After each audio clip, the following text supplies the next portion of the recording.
കേസും എന്തായാലും ഈ വിഷയത്തിൽ സിപിഎമ്മിനൊപ്പം നിൽക്കാനാണ് ഇപ്പോൾ തീരുമാനിച്ചിട്ടുള്ളത്. ജലചൂഷണം ഉണ്ടാവില്ലെന്ന സർക്കാരിന്റെയും മന്ത്രി കെ കൃഷ്ണൻകുട്ടിയുടെയും ഉറപ്പിലാണ് ഇങ്ങനെ ഒരു ധാരണയിലേക്ക് JDS എത്തുന്നത്. കൃഷ്ണൻകുട്ടിയെ മന്ത്രിസ്ഥാനത്ത് നിന്ന് മാറ്റണമെന്ന ആവശ്യവും അംഗീകരിക്കപ്പെട്ടില്ല.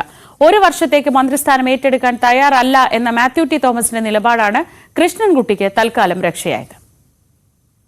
ജലചൂഷണം പോലുള്ള പാരിസ്ഥിതിക വിഷയങ്ങളിൽ പാർട്ടിയുടെ പ്രഖ്യാപിത നിലപാടിൽ നിന്ന് പിന്നോട്ടു പോകാനാകില്ലെന്നായിരുന്നു പാലക്കാട് ജില്ലാ ഘടകത്തിന്റെ ഉൾപ്പെടെ നിലപാട്. സംസ്ഥാന ഭാരവാഹി യോഗത്തിലും ബ്രുവറി വിഷയത്തിൽ വിശദ ചർച്ച വേണമെന്ന ആവശ്യമുയർന്നു.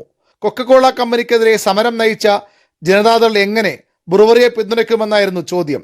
എന്നാൽ കോള കമ്പനിയെ പോലെ ബ്രുവറി ഭൂഗർഭജലമൂറ്റില്ലെന്നും മഴവെള്ള സംഭരണിയിൽ നിന്നുള്ള വെള്ളമാകും പ്രധാനമായി ഉപയോഗിക്കുകയെന്നും മന്ത്രി കൃഷ്ണൻകുട്ടി വിശദീകരിച്ചു. ചർച്ച ചെയ്തപ്പോൾ ഭൂഗർഭ വില എടുക്കേണ്ടെന്ന് തീരുമാനിച്ചു. അതല്ലാത്ത രീതിയിൽ ഇപ്പോൾ വാളയാർ ഡാമുണ്ട്, അതിന് തൊട്ടിൻ്റെ ഒരു വലിയ ഡാമിനുള്ള സാധ്യതയുണ്ട്. അങ്ങനെയുള്ള വെള്ളം സംഭരിച്ചിട്ട് ഇത് ചെയ്യുന്നുള്ളതാണ്. അതിലെന്താ പറഞ്ഞ തദ്ദേശ വകുപ്പ് മന്ത്രി പറഞ്ഞത് എന്താ വെച്ചാൽ ധാരാളം ഇറക്കുമതിയും കള്ളക്കടത്തും വരികയാണ്. അത് നമുക്ക് നിരോധിക്കാൻ സാധിക്കുന്നുള്ളതാണ് കേന്ദ്രത്തിൻ്റെ സമയം. കോൺഗ്രസ് ഭരിക്കുന്ന സംസ്ഥാനങ്ങളിലും ബ്രുവറിയും ഡിസ്റ്റിലറിയുമുണ്ട്. സംസ്ഥാനത്തിന്റെ വികസന താൽപര്യം പരിഗണിച്ച് ഈ വിഷയത്തിൽ സർക്കാരിനെ പിന്തുണയ്ക്കണമെന്നായി പിന്നീട് ചർച്ചയിലെ പൊതുവികാരം. പാലക്കാട് ജില്ലാ നേതൃത്വവും ഇതിനോട് യോജിച്ചതോടെ ബ്രുവറിയിൽ സർക്കാരിന് പൂർണ്ണ പിന്തുണ നൽകാൻ JDS നേതൃയോഗം തീരുമാനിച്ചു. മന്ത്രി കെ കൃഷ്ണൻകുട്ടിക്കെതിരെ അതിരൂക്ഷ വിമർശനമാണ് ഉയർന്നത്. മന്ത്രിയെ കൊണ്ട് പാർട്ടിക്കോ നാടിനോ ഗുണമില്ലെന്ന് പോലും നേതാക്കൾ വിമർശിച്ചു.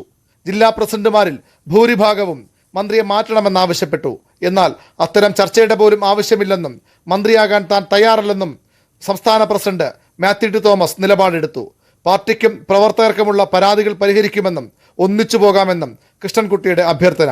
തുടർന്നാണ് മന്ത്രിമാറ്റമെന്ന ചർച്ച അവസാനിപ്പിച്ചത്. പുതിയ പാർട്ടി രൂപീകരണം എത്രയും വേഗത്തിൽ യാഥാർത്ഥ്യമാക്കാൻ യോഗം തീരുമാനിച്ചു. ന്യൂസ് 18 തിരുവനന്തപുരം.